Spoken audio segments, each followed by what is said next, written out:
नमस्कार। आज हम बात करेंगे इतिहास के एक ऐसे नौजवान की जो जिया तो सिर्फ 32 साल, लेकिन उसने एक ऐसा विशाल साम्राज्य खड़ा कर दिया कि आज हजारों साल बाद भी दुनिया उसे सिकंदर महान के नाम से जानती है। ये कहानी है उस शख्स की जिसने अपनी छोटी सी जिंदगी में ही दुनिया का नक्शा हमेशा हमेशा के लिए बदल कर रख दिया। तो चलिए इस कहानी को शुरू करते हैं एक सवाल से। सोचिए 20 साल की उम्र में कोई क्या क्या कर सकता है। ज्यादातर लोग अपनी पढ़ाई पूरी कर रहे होते हैं या शायद अपने करियर की बस शुरुआत ही कर रहे होते हैं, है ना? लेकिन सिकंदर, उसने 20 साल की उम्र में एक पूरे साम्राज्य की बागडोर संभाल ली थी। बस यहीं से उसकी कहानी अविश्वसनीय होना शुरू हो जाती है। तो चलिए सबसे पहले कहानी के पहले हिस्से पर चलते हैं।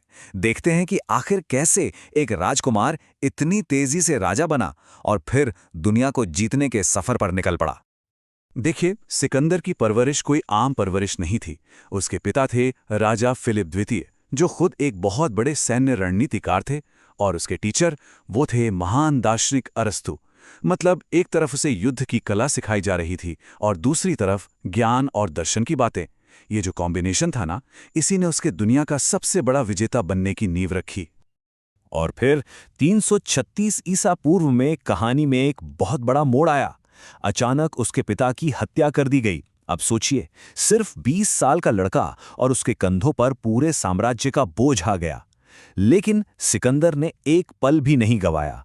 उसने न सिर्फ सत्ता संभाली, बल्कि अपने सारे दुश्मनों को रास्ते से हटाकर सबको बता दिया कि असली ताकत किसके हाथ में है। तो अब आते हैं सिकंदर की कहानी के सबसे सबसे अहम हिस्से पर, यानी उसका विश्व विजय अभियान। वो सफर जहां से उसने एक विशाल साम्राज्य की नींव रखी। और उसकी जीत की जो रफ्तार थी, वो तो बस हैरान कर देने वाली थी। सोचिए, राजा बनने के सिर्फ 2 साल बाद उसने उस वक्त के सबसे बड़े विशाल फारसी साम्राज्य पर हमला कर दिया, और अगले 10 सालों के अंदर अंदर उसकी सेना मिस्र से लेकर भारत की सरहदों तक पहुंच चुकी थी। सच कहूं तो इतिहास में ऐसी तेजी की मिसाल मिलना बहुत ही मुश्किल है। उसकी विजय यात्रा में क्या क्या हुआ? पहले तो उसने ग्रीस के जो बिखरे हुए राज्य थे उन सबको एक किया। फिर उस जमाने के सबसे शक्तिशाली फारसी साम्राज्य को घुटनों पर ला दिया। और बात यहीं खत्म नहीं हुई। उसने मिस्र को जीता और वहां अपने नाम पर एक शहर बसाया, अलेक्जेंड्रिया, जो आज भी ज्ञान का एक बहुत बड़ा सेंटर माना जाता है। अब चलते हैं उसके अभियान के उस मोड़ पर जो शायद उसकी जिंदगी का सबसे मुश्किल और सबसे बड़ा चैलेंज था, भारत में उसका सामना। ये वो पड़ाव था जहां सिकंदर को पहली बार कोई असली टक्कर देने वाला मिला। ये बात है भारत की जमीन की, झेलम नदी के किनारे की। यहां सिकंदर का सामना हुआ एक ऐसे राजा से जिसने उसे अब तक की सबसे सबसे कड़ी टक्कर दी। नाम था राजा पोरस। और ये लड़ाई सिर्फ एक लड़ाई नहीं थी, ये तो जैसे 2 अलग अलग दुनियाओं का टकराव था।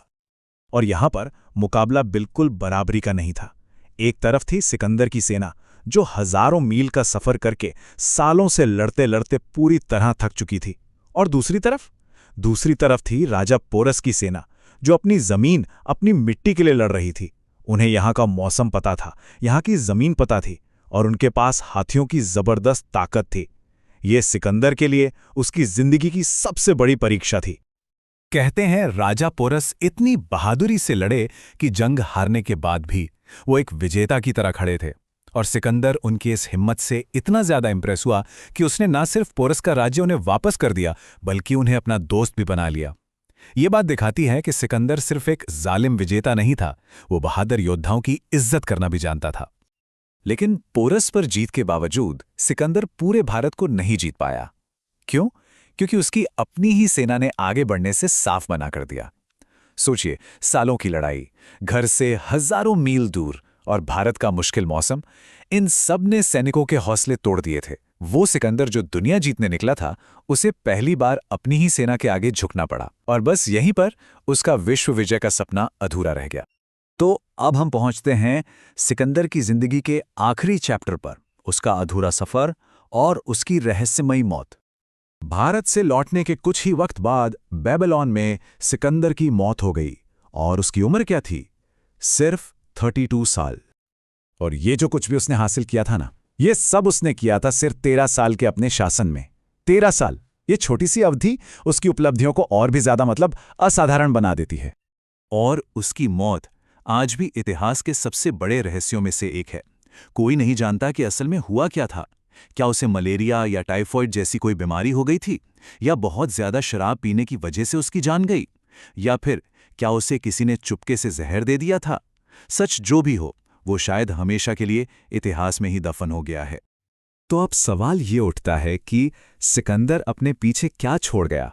उसकी इतनी छोटी सी जिंदगी ने आखिर दुनिया को कैसे और कितना बदला? देखिए, सिकंदर की विरासत सिर्फ जमीन के टुकड़ों या जीते हुए इलाकों तक नहीं थी। उसकी सबसे बड़ी देन थी पूरब और पश्चिम के बीच एक कल्चरल ब्रिज बनाना। उसकी सेना के साथ साथ ग्रीक कल्चर, भाषा और उनके आइडियाज भी पूरब तक पहुंचे, और इसी से शुरू हुआ हेलेनिस्टिक युग। मतलब एक ऐसा जमाना जब ग्रीक और पूर्वी दोनों सभ्यताएं आपस में मिली, और उसके बसाए हुए शहर जैसे मिस्र का अलेक्जेंड्रिया, वो तो सदियों तक नॉलेज और कल्चर के हब बने रहे। और सच तो ये है कि उसकी विरासत आज भी जिंदा है। उसकी जो मिलिट्री स्ट्रैटेजीज थीं, उसकी जो लीडरशिप थी, वो आज भी दुनिया भर की बड़ी बड़ी मिलिट्री एकेडमियों में पढ़ाई जाती है। ये बात साबित करती है कि वो सिर्फ एक लड़ाका नहीं, बल्कि एक जीनियस रणनीतिकार था। तो आखिर में ये पूरी कहानी एक बहुत बड़े सवाल पर आकर खत्म होती है। सोचिए, अगर सिकंदर और जिया होता तो आज की दुनिया का नक्शा कैसा होता? क्या वो वैसी ही होती जैसी आज हम देखते हैं? इसका जवाब तो इतिहास के पास भी नहीं है, सिर्फ कल्पना ही की जा सकती है। इस पर सोचिएगा जरूर।